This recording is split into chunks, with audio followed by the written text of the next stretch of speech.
Meu nome é Aristóteles Passos Costa Neto, sou vice-presidente da CEBIC e hoje vamos dar início ao nosso painel, que tem horário apertado. Eu queria convidar aqui para frente, para fazer parte aqui da nossa composição, da nossa mesa, da nossa bancada, o desembargador Francisco Loureiro, desembargador de São Paulo,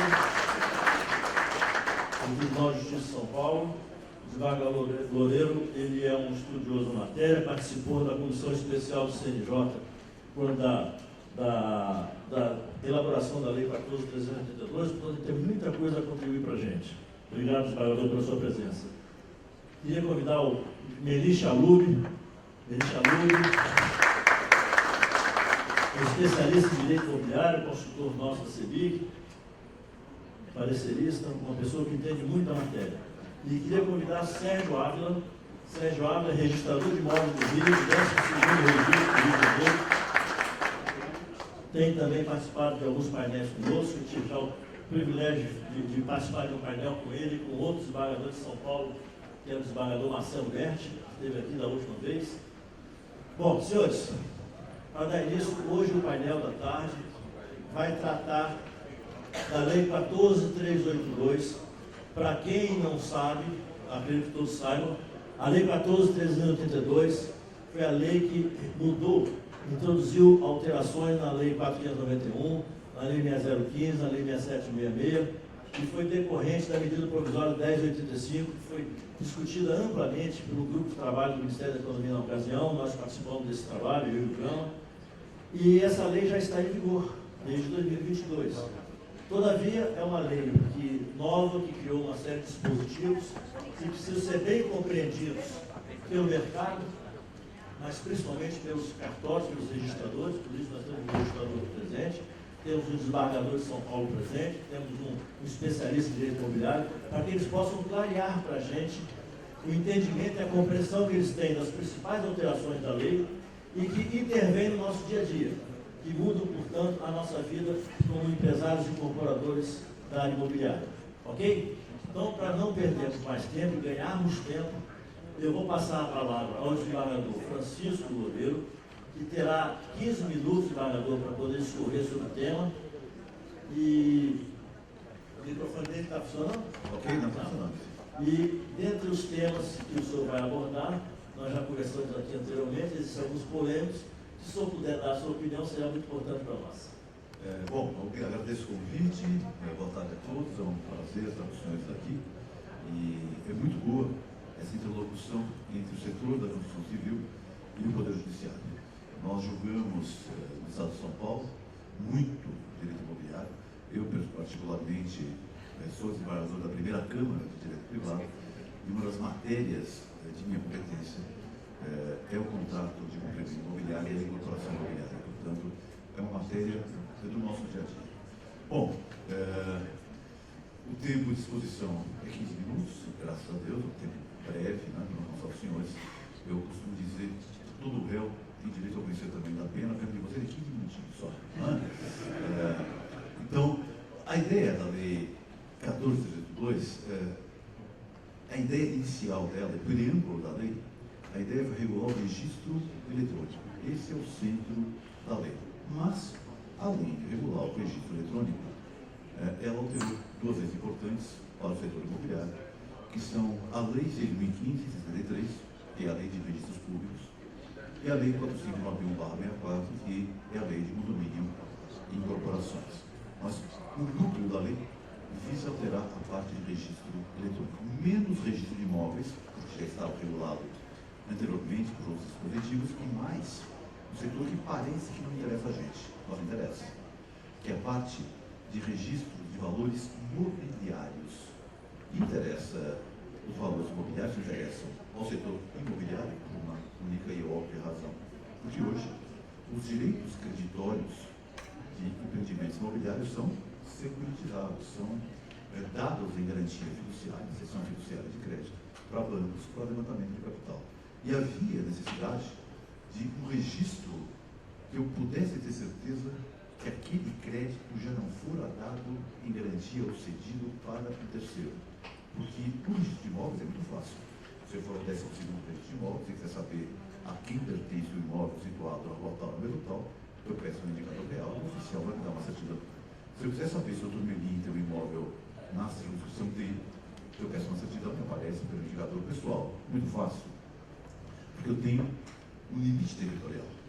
Já os valores mobiliários, os créditos, eles são incorpóreos. Esses são incorpóreos, eu não tenho um limite territorial. Isso causava um problema sério. Qual o problema sério? Porque muitas vezes, eu como juiz, julguei muitas operações judiciais de grande importância, eu constatava estarrecido que o mesmo crédito havia sido dado em garantia fiduciária para 2 e às vezes para 3 bancos. E o que é pior? O devedor fiduciante não comunicava esse fato ao juiz da recuperação e pretendia pagar aos seus credores um dinheiro que não era mais dele. Então, 4 vezes eu estava o mesmo crédito, o que era um pavor. Então, para dar segurança a essas relações negociais, é que foi criada a lei do seu núcleo. E no entorno veio a alteração da lei de incorporação imobiliária, não menos importante. Nos interessa hoje mais aqui a alteração da lei de incorporação imobiliária. É claro que são muitas alterações, não haveria tempo em 15 minutos para discorrer sobre todas elas. Eu vou ficar focado em 2 pequenos pontos, e o Dr. Melim e o Sérgio vão trabalhar com outros pontos para que não haja repetição de temas. E o primeiro ponto que eu vou trabalhar era um vácuo que havia na Lei 6.015/73 e que interferia na Lei de Incorporação Imobiliária, que era a questão do terrenista, que muitas vezes, ao participar do negócio imobiliário, ele dá em permuta o seu terreno, uma promessa de permuta em troca de unidades autônomas futuras, que serão construídas e levantadas, e ele receberá as chaves e a propriedade no final, quando a obra estiver pronta. Não é? E havia um vácuo na lei, porque a Lei 6.015/73 não previa a hipótese da promessa de permuta. Era gozado, porque a lei prevê a hipótese do registro da promessa de compra e venda. Isso nós registramos contratos de compra e venda diariamente, não é um problema. Mas não a promessa de permuta. E essa lacuna legal, ela acabou sendo fatal para as incorporadoras, porque não conseguiam registrar os contratos dos terrenistas, em especial por o entendimento, que não está errado, de que a lista prevista na Lei 6.015/73 é um número fechado, é rol taxativo. A meu ver, não é bem taxativo, algumas hipóteses poderiam ser encaixadas, mas o entendimento era de que não havia previsão legal. Sem previsão legal, não havia registro. E por isso, os senhores incorporadores, eu, quando julgava os casos, me divertia muito, faziam uma ginástica imensa para chegar no mesmo lugar. Faziam um contrato de promessa de dação em pagamento, emitiam notas promissórias pro absoluto e não sei o quê. Eu falei, meu Deus, isso nós chamamos no judiciário de negócio jurídico indireto. O negócio jurídico indireto é aquele que visa alcançar um objetivo por uma via oblíqua, não por um caminho reto. Normalmente, o negócio jurídico indireto, normalmente ocorre fraude à lei. Às vezes, quando os advogados aqui precisamente, quando o cliente fala, doutor, pode isso? Fala, não. Mas fala, não tem um jeito, esse jeito que ele pede chama fraude à lei. Normalmente não pode, não tem o caminho das pedras, não, é fraude à lei. Mas, às vezes, um negócio jurídico indireto, e não é fraude à lei, porque não há um objeto ilícito, não há um objetivo ilícito a ser alcançado. E esse era o caso dos terrenistas. Se fazia uma ginástica imensa para chegar ao mesmo resultado, que era uma promessa de permuta que não dava registro. Então, hoje dá. Então, esta é a grande notícia boa. Eu posso fazer um contrato direto, em que eu digo, olha, o Dr. Melim tem terreno número 2, que vai ser unificado no número 3, e vai receber em permuta, em promessa de permuta, 5 unidades autônomas futuras. Isso dá ingresso diretamente no registro. Essa é a parte boa. A parte ruim qualquer. A parte ruim é, e se o negócio não der certo? Porque os contratos são feitos para serem cumpridos, mas muitas vezes não são. E se a obra atrasar, se a incorporação se frustrar no meio do caminho? A lei de incorporação imobiliária, ela prevê, os artigos 39 e 40 dos artigos da lei, ela prevê a hipótese de eventualmente haver inadimplemento, descumprimento do contrato por parte do incorporador. A incorporação não vai à frente ou a obra atrasa. Isso significa descumprimento. E nesse caso, há previsão legal de que o terrenista que deu os seu imóvel em permuta, que já não existe mais, foi demolido, modificado, ele pode resolver o contrato. Bom, mas resolver como? Ele vai pegar o que de volta? Diz a lei. Ele pega de volta o terreno dele, que muitas vezes não é o terreno todo, é parte que está unificada, com as construções já feitas, uma coisa boa. Não é? Bom, mas e aí? E aí a lei genial fala, bom, mas ele indeniza os compradores das unidades autônomas, que nesse meio tempo foi incorporado. Tem gente de boa fé que comprou as unidades autônomas, ele indeniza pelo valor das construções feitas até aquele momento. A solução, bom, é razoável, porque não prejudica ninguém, ela é inviável na prática. É inviável na prática, porque é óbvio que o terrenista não terá dinheiro e liquidez para pagar as construções, ainda que não esteja pronto o prédio, feitas no terreno que era parte dele. Então, se cria um impasse, é o seguinte: eu te dou o terreno de volta se você pagar a construção. Ele falou, mas eu não posso pagar a construção. Então, como se resolve isso? O doutor Benigues, vou perguntar para ele, que ele sabe mais que eu. A meu ver, a forma de resolver isso será colocar nesse contrato de promessa e permuta uma cláusula que, a meu ver, não viola a norma cogente, que é: se o contrato for descumprido, ele pode ser executado, eu posso exigir cumprimento, mas não pode ser desfeito. Ou seja, eu posso exigir cumprimento e, se não for cumprido, se converte em perdas e danos, indenizável equivalente em dinheiro. Eventualmente, e não tem nada a ver com isso, mas se você é advogado do terrenista, uma boa garantia, uma fiança bancária é sempre boa, não é? Isso é óbvio, não é? Mas eu evitaria uma cláusula, olha, se for descumprido, eu resolvo, você chama de rescindir o contrato, tecnicamente chama resolver o contrato. Por quê? Porque não há como voltar ao estado anterior, porque eu já tenho um prédio, ainda que parcialmente construído em cima. Então, essa é a primeira questão que me parece relevante. Melhorou num ponto, mas criou um flanco no outro, que eu não julguei ainda nenhum caso, mas certamente vão surgir esses casos com mais frequência agora, não é? Sim, é verdade. E essa solução que o senhor aventou, ela é a melhor solução, evidentemente, da preservação do contrato, né? Da conservação do contrato. E hoje de manhã nós até discutimos isso aqui, porque, na verdade, um dos problemas maiores que enfrentamos no Brasil é a diversidade de entendimentos pelo país afora. Né? Então, há cartórios aqui ou ali que não registram a promessa de permuta, não concorda, só admite depois do registro da incorporação. Mas peraí, a permuta veio antes da incorporação. A permuta que justificou a incorporação, como é que vai estar a primeira incorporação sem permuta? Enfim, há ainda algumas divergências que a gente está procurando solucionar num fórum que envolve os registradores, empresários, em busca de uma solução. Essa é uma questão interessante. Dá para registrar a promessa de permuta antes da incorporação? A princípio, sim. Porque, na verdade, o que eu estou perguntando é sobre a unidade que será construída quando e se houver o registro da incorporação. É quase uma condição. E se a condição não for implementada, obviamente, um bom advogado tem que já prever essa situação mediante pagamento de uma indenização, de devolução do imóvel ao terrenista. Não é? Mas, sem dúvida, não vejo por quê. Nós sempre achamos que um contrato de troca tem que ser duas coisas prontas. Não. Eu posso trocar coisas presentes por coisas futuras. Aliás, a BNF faz isso o dia inteiro. Ninguém nunca reclamou, até onde eu sei. Não é? Então, não há problema algum. Nós estamos muito presos no direito imobiliário a coisas presentes. Nós falamos de um tijolo, mas, sem dúvida nenhuma, há um autor francês chamado Ripper, um autor que escreveu há 100 anos, e ele fala o seguinte, que o direito imobiliário perdeu parte da sua importância quando se percebeu que alguém podia ser bilionário com um maço de papel nas mãos. Ou seja, as fortunas hoje, os ativos não são mais imobiliários, são imobiliários. Então, eu desloquei a discussão para o direito registral, para o direito de propriedade, para o direito societário, para o direito obrigacional. Então, esse é um efeito. E a segunda questão, o tempo é curto, que nós vamos conversar, é uma questão... Não.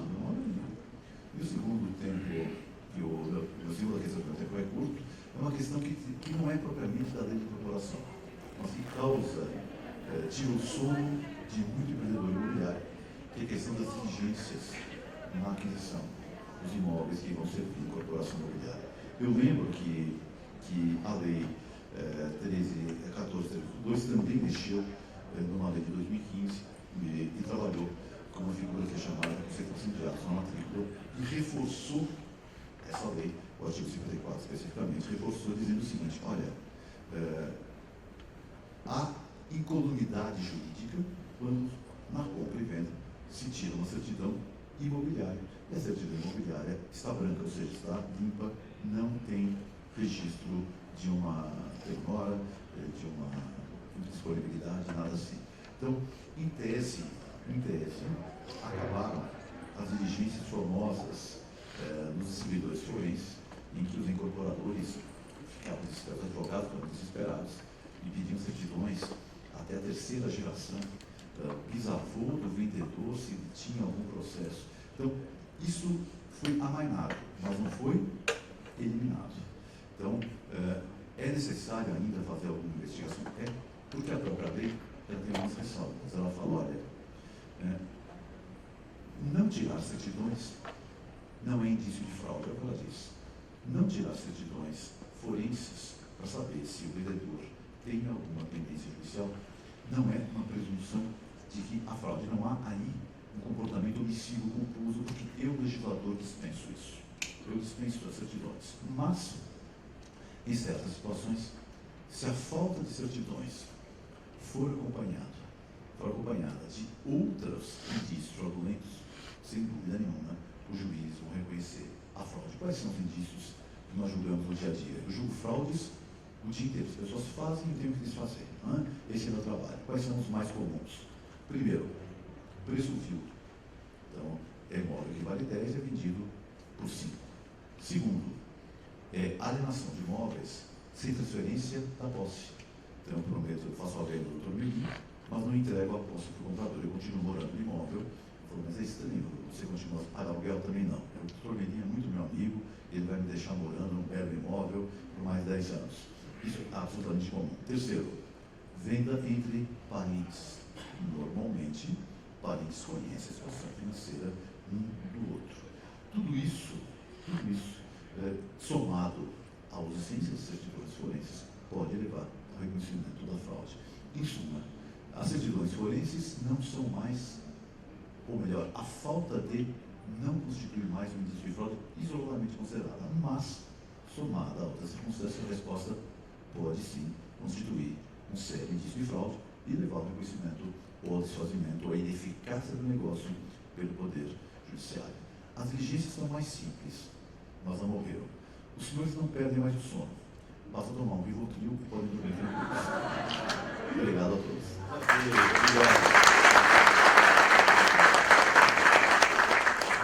Melim, vamos lá, na sequência. O Érica, eu fiz uma apresentação, ela está aí, não? Ah, tá. Não aparece aqui, não? Não consegue colocar aqui, não? Eu fiz uma...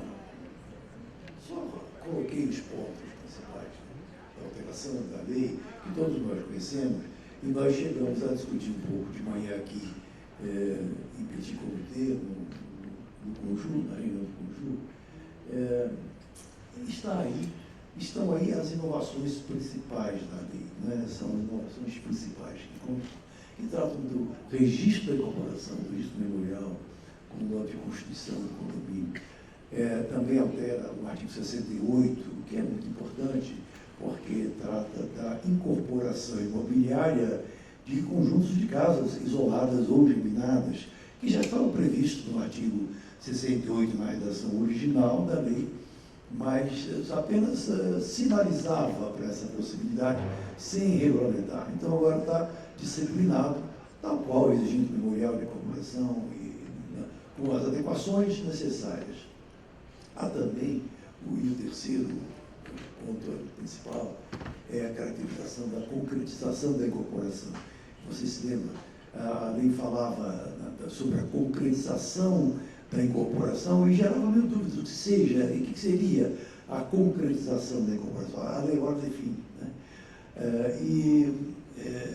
As obrigações do incorporador perante a comissão de representantes.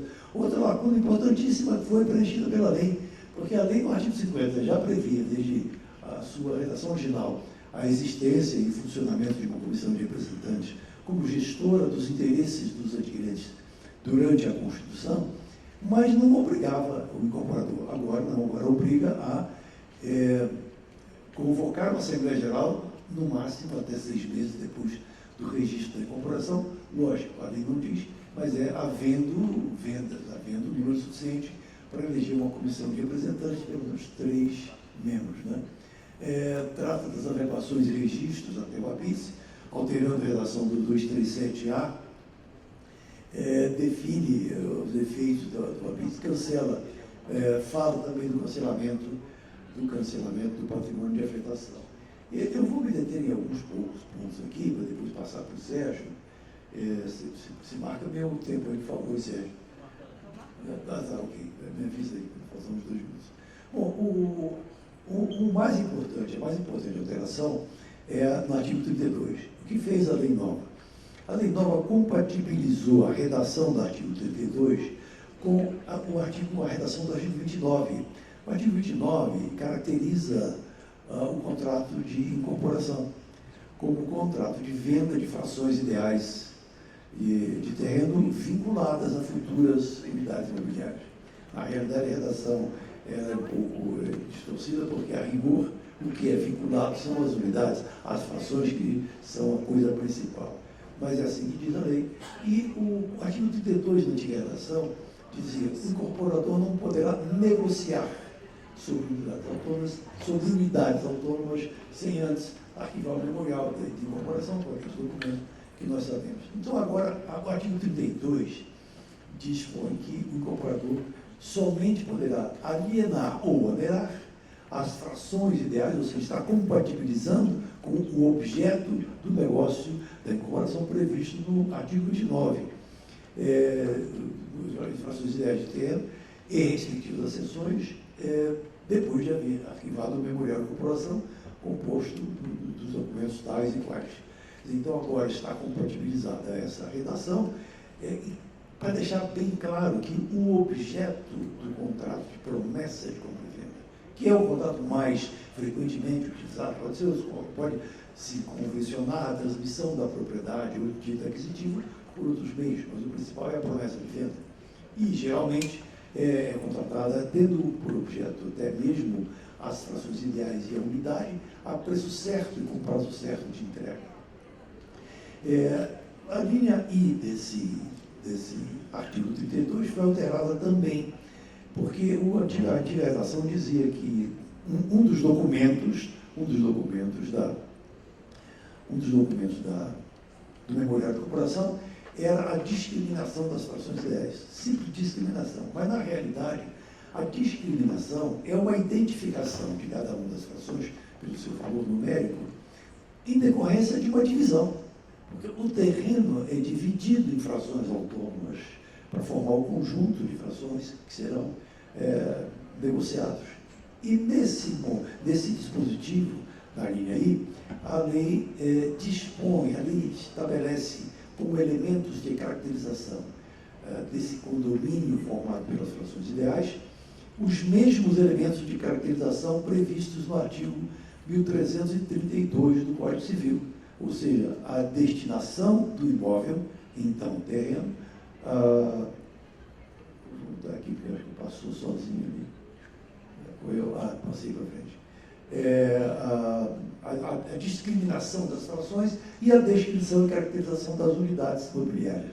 Ou seja, o condomínio das frações ideais e o condomínio edilício são a mesma figura jurídica, são o mesmo instituto jurídico por força desse dispositivo aí, e mais, por força também do parágrafo 1º-A, eu não sei se está escrito aqui, 1º-A, exatamente, com essa redação nova aí, do mesmo artigo 32, dispondo que o registro do memorial de incorporação sujeita as frações ideais terreno e respectivas acessões a regime condominial especial, composto, vocês observem uma coisa, a redação está truncada, houve erro de digitação. Aristóteles, eu chamei a atenção para isso por ocasião da tramitação e não consertaram, porque é o regime, vírgula, que investe o incorporador e os futuros adquirentes na faculdade de sua livre disposição ou oneração, independente, não é independente, é independente de anuência dos demais condôminos. Por quê? Para exatamente definir ou distinguir esse condomínio especial, que é composto de partes comuns, de frações, partes comuns e frações ou unidades autônomas, isso de propriedade exclusiva de cada um titular, do condomínio pró-indiviso, no qual a propriedade inteira é atribuída em proporções distintas a vários proprietários, 2 ou mais proprietários. Esse condomínio agora instituído por força do parágrafo 1º A do artigo 32, tem gerado alguma controvérsia em razão de um entendimento antigo do Estado de São Paulo e de algum outro Estado, no sentido de que o condomínio só se instituiria, só seria passível de ser instituído depois do apêndice, partindo do pressuposto de que haveria de ser o apêndice que seria o fator determinante da constituição do condomínio, quando, na verdade, o objeto dessa definição legal não é a coisa em si, a coisa é a coisa sobre a qual incide o direito de propriedade. E, então, essas disposições da nova redação identificam uma espécie de direito de propriedade condominial. Nessa linha, assim, eu coloquei, só para vocês observarem, a absoluta identidade, a rigorosa identidade dos elementos de caracterização.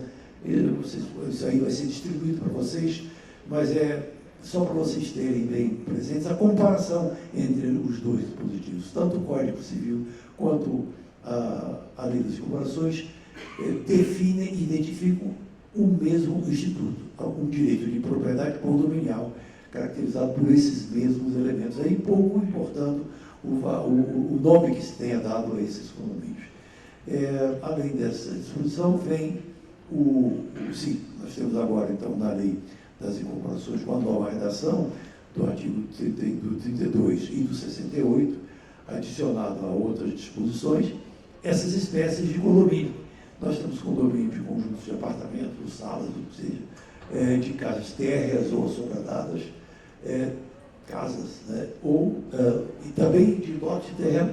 Então, a designação do condomínio por condomínio de edificações, o condomínio edilício, é absolutamente irrelevante, porque o condomínio edilício também tem como objeto lotes de terreno, né?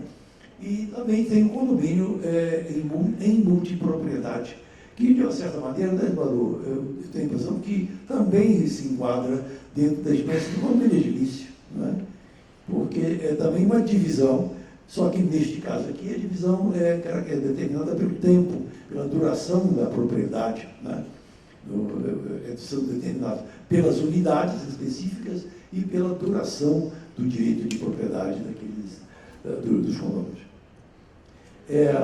Há um tratamento diferenciado em relação às averbações e registros, e isso aí quem entende melhor do que eu é o Aristóteles, né? E o Aristóteles que capitaneou a introdução dessas especificações, dessa melhor explicitação, né, do ato único, desde o registro da incorporação até o registro, ou melhor, até a averbação da construção, em qualquer das situações, seja de incorporação imobiliária ou de lojamento. Nesse caso aqui, até há uma questão, Aristóteles, que eu até me permito colocar aqui em discussão, debate e a reflexão, que a faculdade ou a exigibilidade ou a compulsoriedade da averbação. Porque, na medida em que a nova lei agora identifica como objeto de propriedade as frações ideais de terreno, eu acho que poderia ser aventada a possibilidade e até mesmo a exigência de abertura de matrículas, porque todo imóvel é objeto de uma matrícula. E se as frações são qualificadas na lei como objeto de direito de propriedade, não haveria faculdade, mas seria uma consequência natural do registro do memorial de incorporação. É uma questão a ser refletida, não é ainda uma convicção que eu tenho, mas é uma questão que eu proponho aí a nossa discussão. Eu estou chegando ao final já e pronto, cheguei ao final. Não precisou nem uma história me avisar. Não precisou não, você cumpriu o tempo. Nós somos disciplinados, Reginaldo. Eu vou passar já para o Sérgio, ele faz a parte dele, depois a gente entra aqui no debate e a gente pode esclarecer esses pontos. O desembargador talvez não tenha abordado aí alguns pontos, e o Melim acabou de abordar o 237A, a gente vai poder dar uma contribuição maior. Sérgio, por favor. Eu começo aqui com uma brincadeira. É preciso que vocês tomem algum cuidado quando falem com os registradores, porque vocês me deram hoje de manhã várias ideias de cobrar situações de um Estado que cobra assim. Pois é, eu estou perdendo a oportunidade.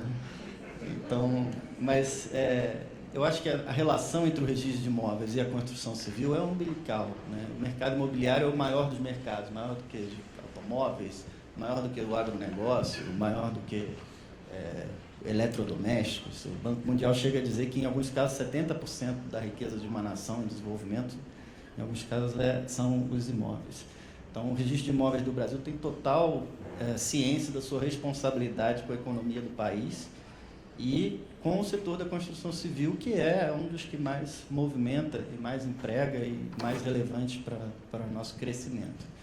Fora a questão social, habitacional e tudo mais. Então, feito esse primeiro ponto, ouvidas as considerações aqui pela manhã, a gente tem uma expressão que o mercado quer de nós, é PPP, preço, padronização e prazo, né, em geral. E nós, por outro lado, queremos fazer o melhor registro de imóveis do mundo, e podemos fazer isso. Só que, para a gente fazer isso, nós precisamos ter uma relação muito azeitada com os principais atores do registro de imóveis, que são a construção civil, o sistema financeiro, o agronegócio e outros fatores. E eu vou falar um pouquinho no final sobre o projeto, né, de interligação do registro de forma eletrônica com os construtores, mas sobre os pontos que foram tratados mais pela manhã, a questão da instituição de condomínio, como ele acabou de explicar, é um dos pontos desse processo de incorporação que, a meu ver, precisa ser um pouco mais uniformizado. Então, deve ser objeto de uma conversa mais ampla.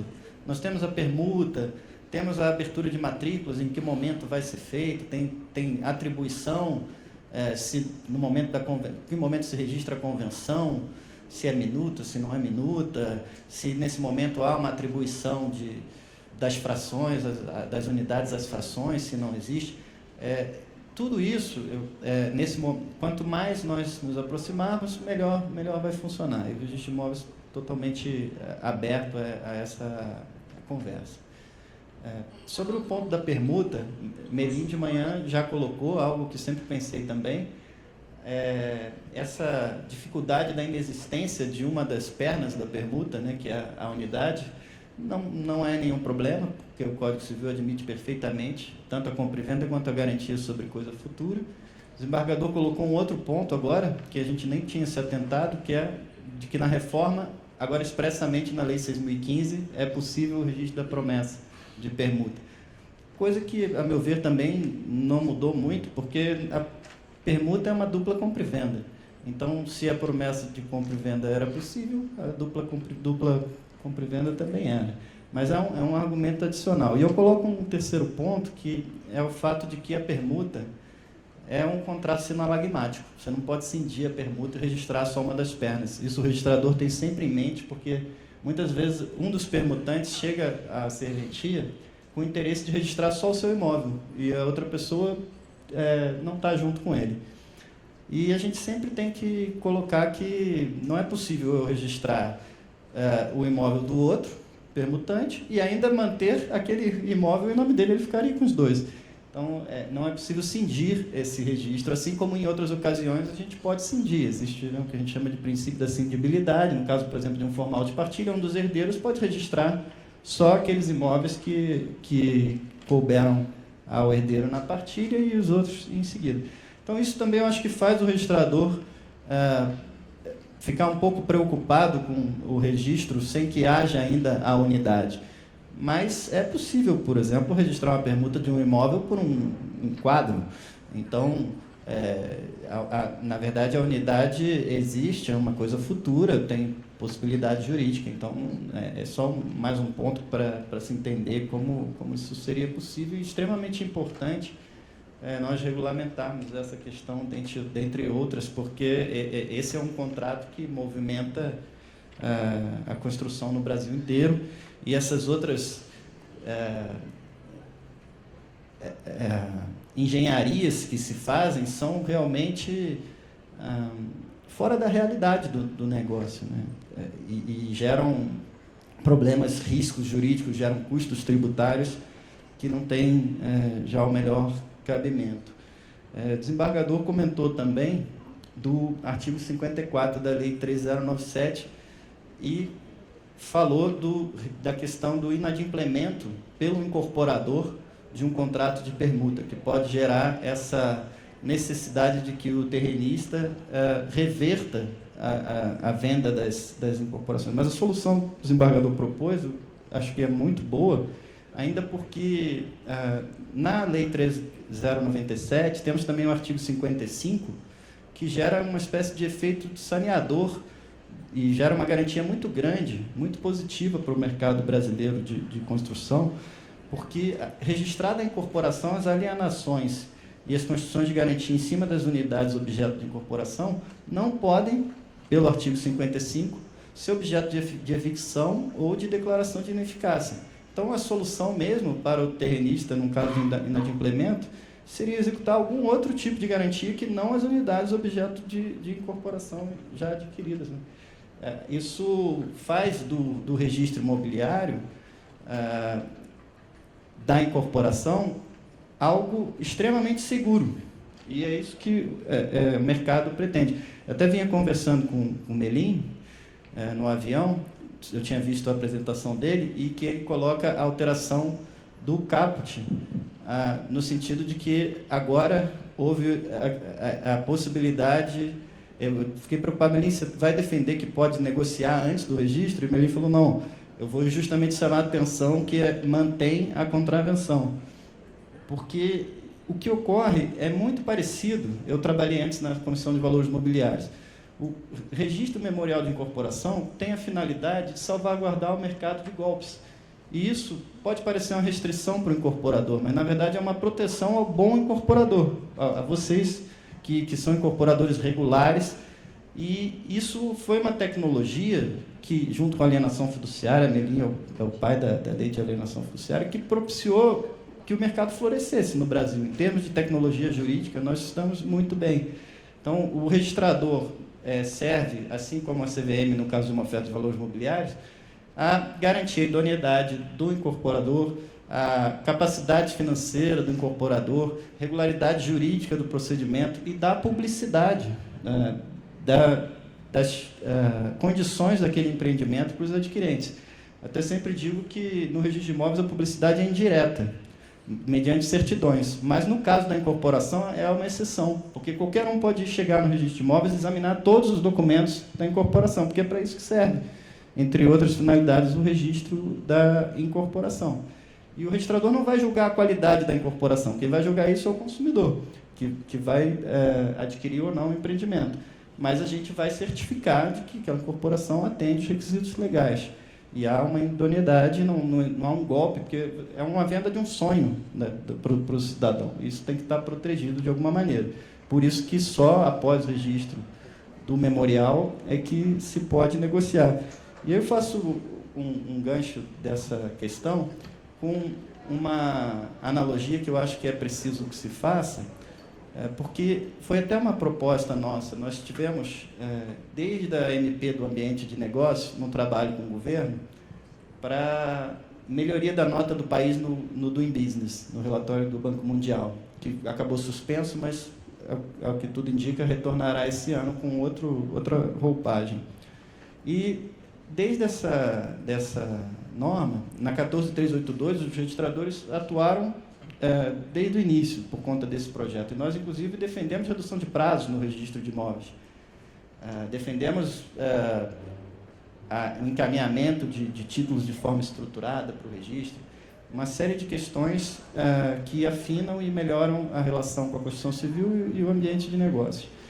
Mas uma das propostas foi a de que as companhias abertas que sejam incorporadoras não precisassem encaminhar para o registro determinados documentos que seriam relevantes, atinentes à situação financeira dessa companhia. A companhia aberta já tem todos os seus números mais do que disponíveis ao público, porque tem suas ações negociadas em bolsa e entrega à CVM um conjunto de documentos muito maior do que o do artigo 32. E muitas vezes o incorporador está uma urgência enorme, indescritível no momento do registro da incorporação. Eles chegam, o incorporador me procura e diz: Sérgio, eu preciso de uma ajuda com aquela incorporação. Tá bom, mas qual que é o protocolo? Não tem, vai ser só no mês que vem o protocolo, mas ele já tá pedindo prazo. Então, às vezes uma certidão do incorporador, que é uma companhia aberta, de débitos com a fazenda municipal, levava um mês para ficar pronta no fisco, porque tem 500 páginas.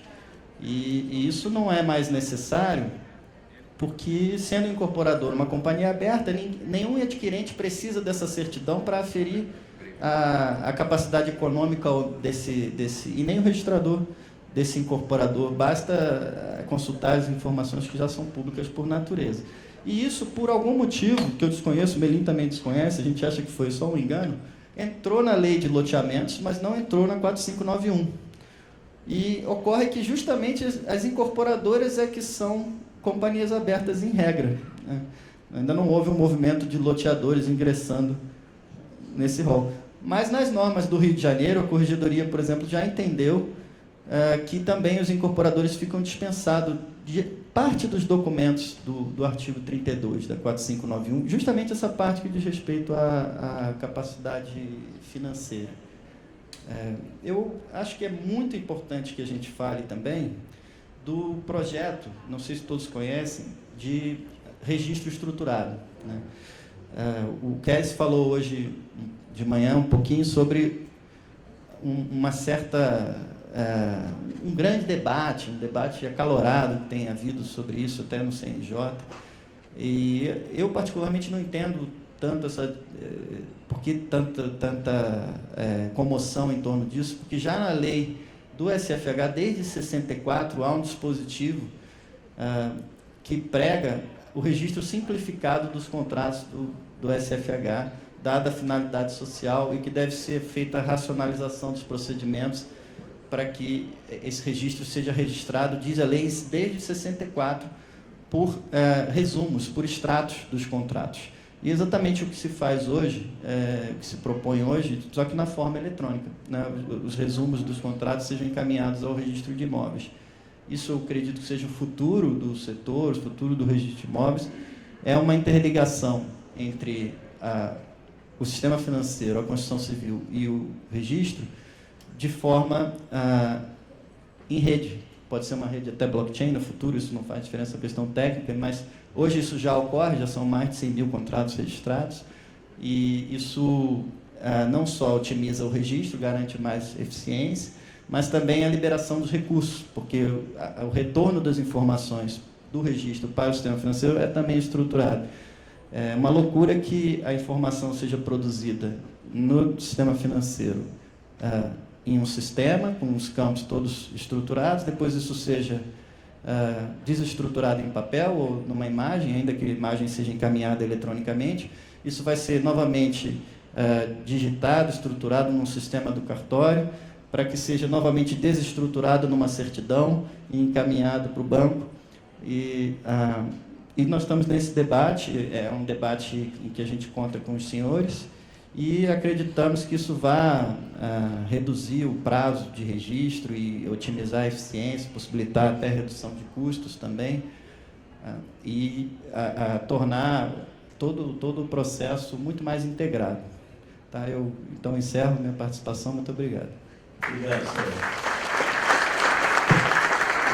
Olha só, nós temos pouco tempo, temos 15 minutos, vamos abrir para algumas perguntas. Já está escrito o Gama, Felipe e Ana Amélia. São 3 perguntas. Se tiver tempo, depois a gente abre para uma quarta. Mas antes de passar para o Gama, Eu queria fazer um comentário, Belim, sobre o artigo 237A, que você comentou aqui. É importante todos saberem assim, o artigo 237A ele tem um objetivo. A abertura de matrícula ou não, ele faculta lá o interessado pedir ou não. Mas a nossa preocupação não é a abertura da matrícula, é a multiplicação dos atos. Esse sempre foi o objetivo nosso na proposta de redação desse artigo. É para coibir, sério, que era uma prática normal, que os cartórios abriam as matrículas e, por conta da abertura de matrículas, registravam e averbava todas as matrículas e cobravam por isso. Então, havia uma multiplicação de atos que não se justificava. Então, hoje, a abertura de matrícula pode ser, e em alguns estados, a abertura de matrícula tem um custo baixo.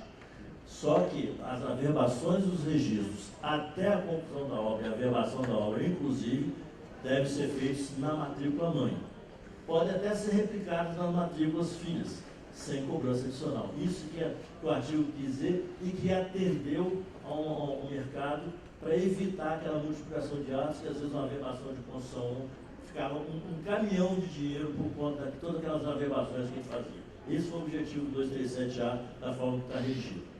O desembargador vai poder abordar também o tema da instituição de condomínio, que o Melim passou, o Sérgio também já abordou. Mas eu vou passar então o programa, para poder a gente andar com as perguntas e depois, se sobrar tempo, a gente explora outros aspectos aí com nossos palestrantes. Bom, boa tarde, Gama. Estou como presidente do Conselho Jurídico da CEBIC. Primeiro, parabenizar os 3 palestrantes, dizer ao desembargador que esses casos que ele julga não é de nenhum empresário que aqui se encontra, porque a CEBIC representa, na realidade, as empresas formais e sérias. E a gente, na realidade, luta para separar esse joio do trigo e parabeniza pelo belíssimo trabalho que o senhor vem fazendo no Tribunal de Justiça de São Paulo, porque o senhor aplica não só o direito social, o direito do consumidor, mas também o direito econômico, que para a gente é fundamental.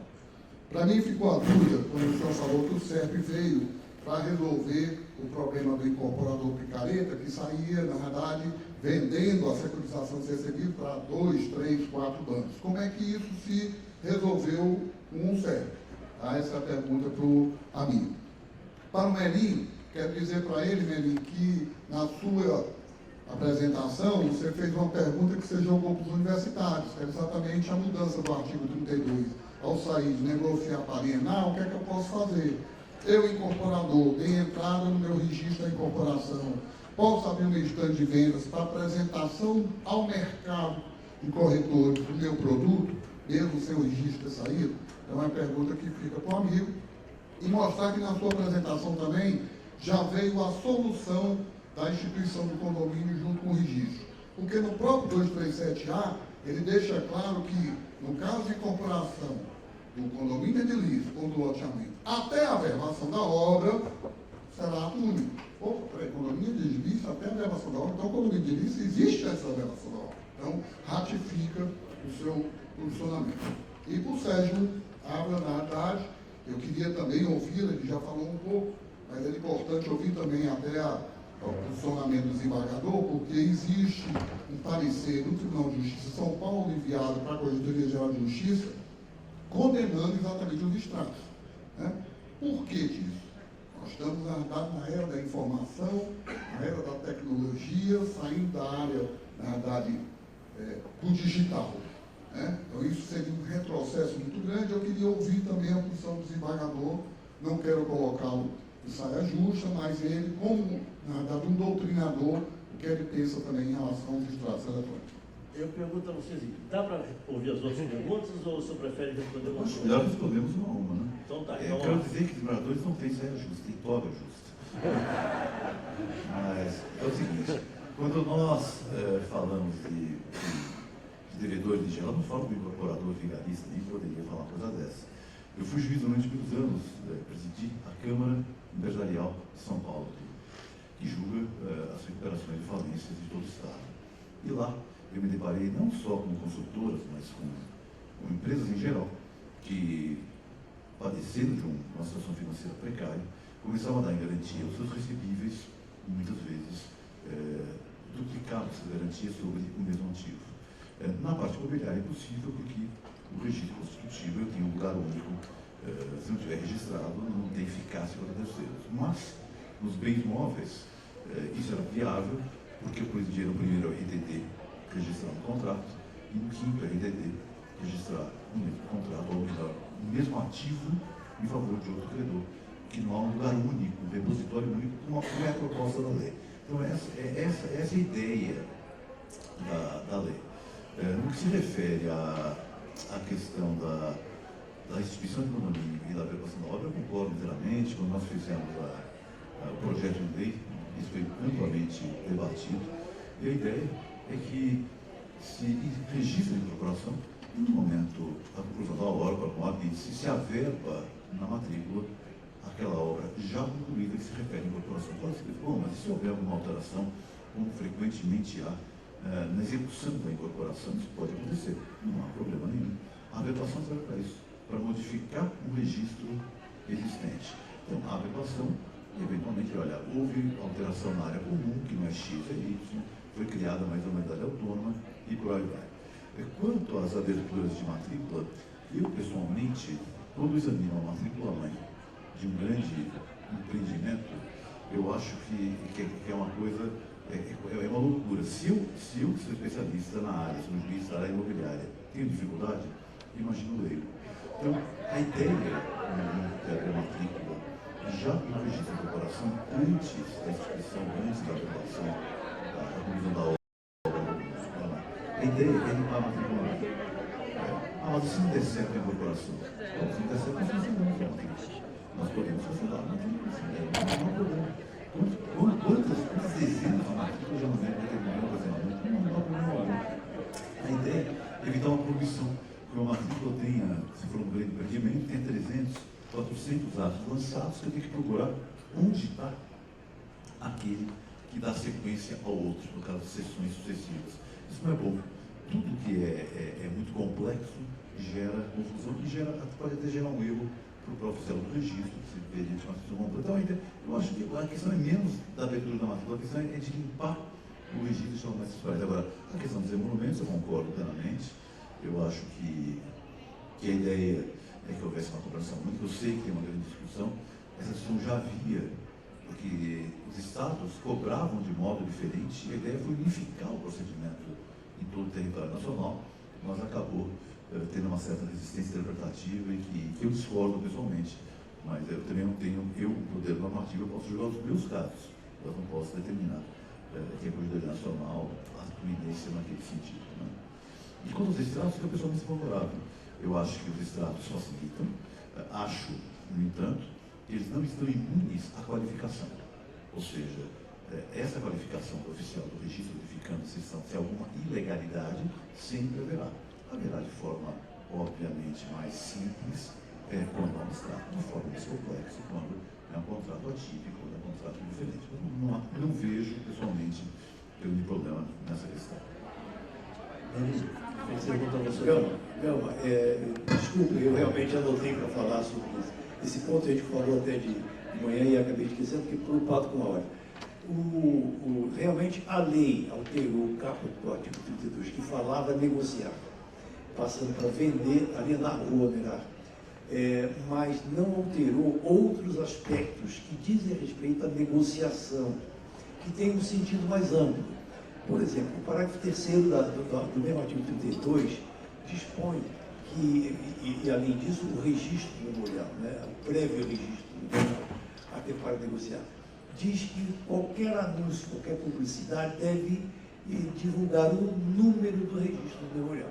Então, é indispensável o registro memorial, até mesmo para a divulgação da matéria, a publicidade.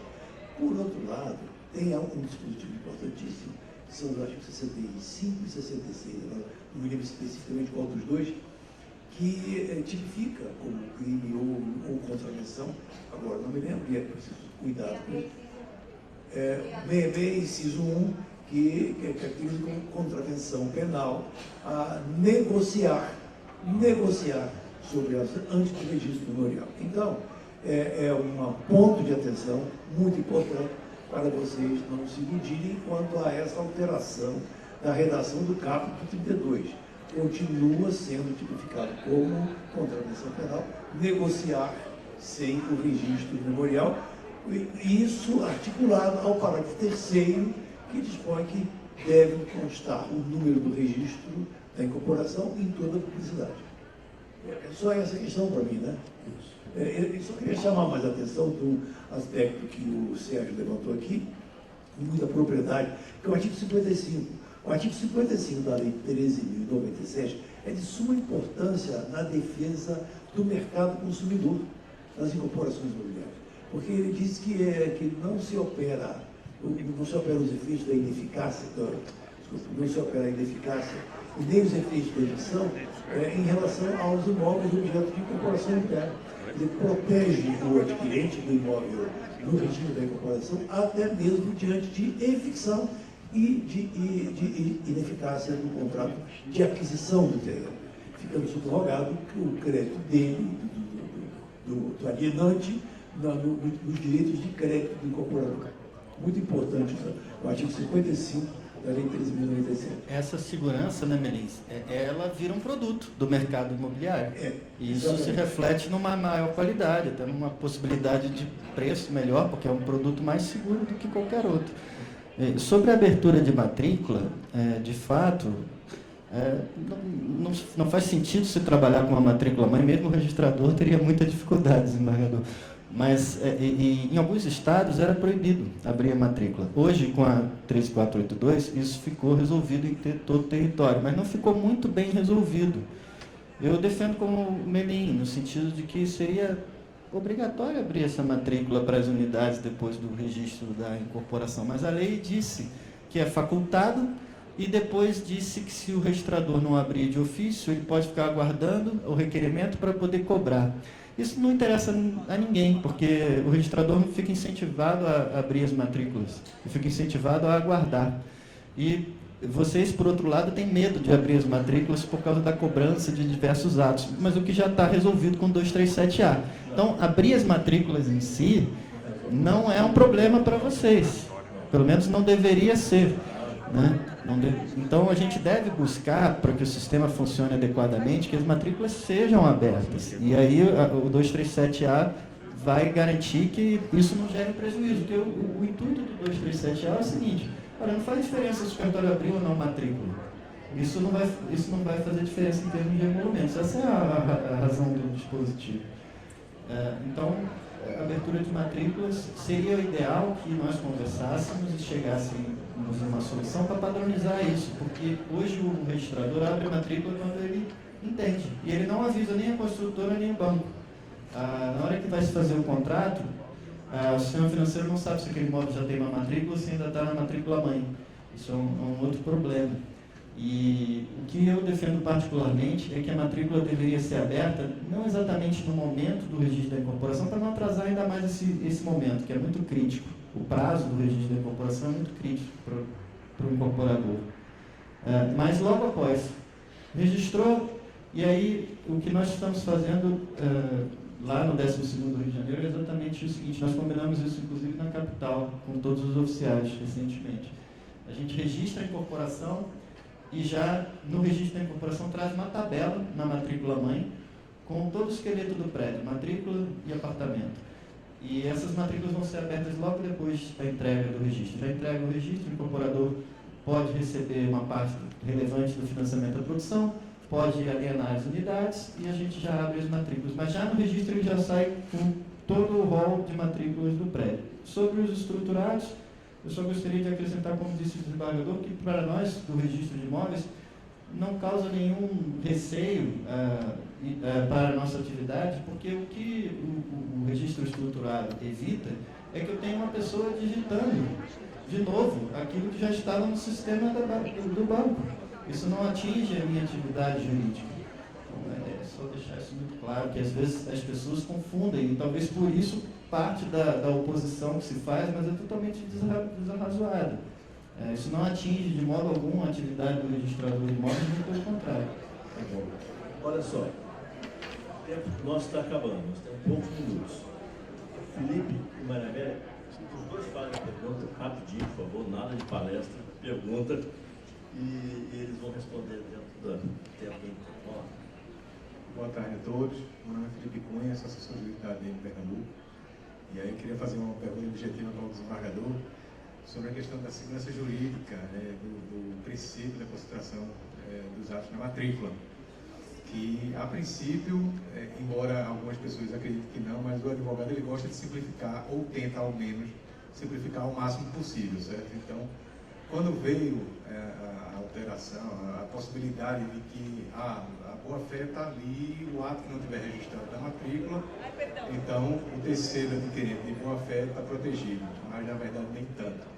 E aí eu aponto, se eu não me falha a memória, foi o Dr. Melim que apontou enquanto todo mundo grava, o Dr. Melim puxou a segunda advertência, o artigo 792, inciso 4 do CPC, diz que a mera existência de uma execução já poderia ser configurada aí uma fraude, e inclusive poderia se operar, né, toda a destruição dos atos que foram praticados posteriormente, né? Então uma alienação de boa-fé que tenha tirado todo esse tempo. Mas essa aí me parecia estar no estudo.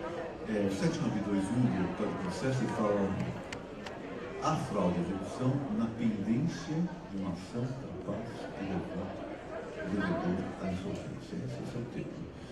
E não fala que essa ação pendente deva constar do registro imobiliário. Embora nos incisos seguintes, abaixo, ela realmente mencione outras hipóteses que também há fraude à execução, e aí sim fala em perturbações do registro, etc, etc. E a grande pergunta que se fez a lei de 2022, a nova redação, ela revogou ou não o inciso primeiro do 792? E a pergunta seguinte é, por que vocês não mexeram nisso, já que estavam com a faca e o queijo na mão?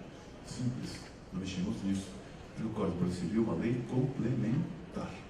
E para revogar uma lei complementar, precisa de uma lei complementar. E a lei de 2022 é uma lei ordinária. Então haveria um conflito de leis, haveria um problema hierárquico e geraria mais insegurança jurídica. Uma lei ordinária revogar uma lei complementar. Essa é a razão pela qual nós não mexemos e deixamos isso em aberto.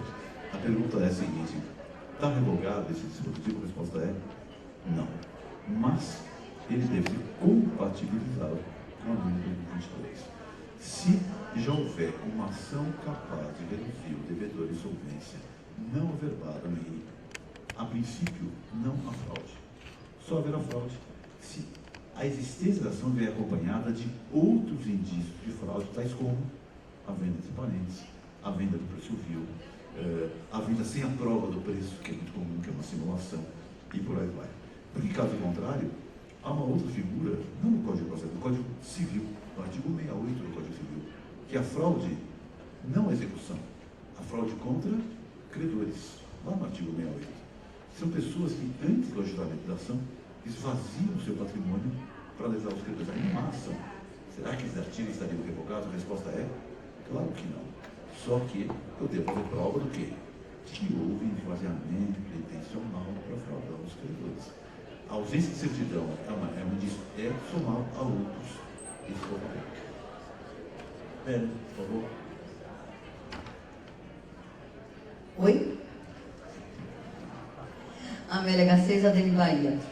Professor Melim, com muita satisfação que eu ouvi, inclusive, o seu entendimento sobre a alteração do artigo 32, na medida em que alguns estados, inclusive, estavam defendendo a tese de que, alguns advogados, inclusive, de que essa alteração de negociar para onerar e alienar, ela veio a possibilitar negociações preliminares, o que eu reputo que é um absurdo, porque não houve, inclusive, a revogação do parágrafo 3º e muito menos desse segundo 66. Então, persiste e continua a mesma regra de que os incorporadores só poderão ofertar ao mercado imobiliário os seus empreendimentos imobiliários após o devido registro de incorporação.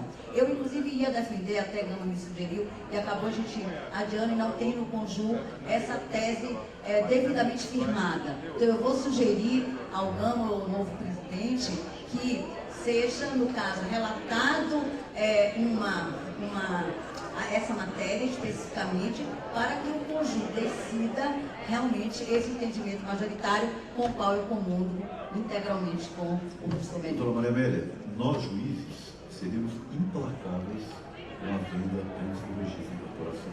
Para nós não mudou uma vírgula nisso. Isso pode se garantir a senhora. Ok, muito bem. Ótima essa colocação para a gente ficar tranquilo. Pacificar a matéria. Desembargador Melim, Sério, eu quero agradecer muitíssimo a presença de vocês. O tempo foi curto. Se a gente pudesse ficar aqui mais uma meia hora, a gente ficaria certamente com perguntas. Quero agradecer a todos, mas vai ter um outro painel agora.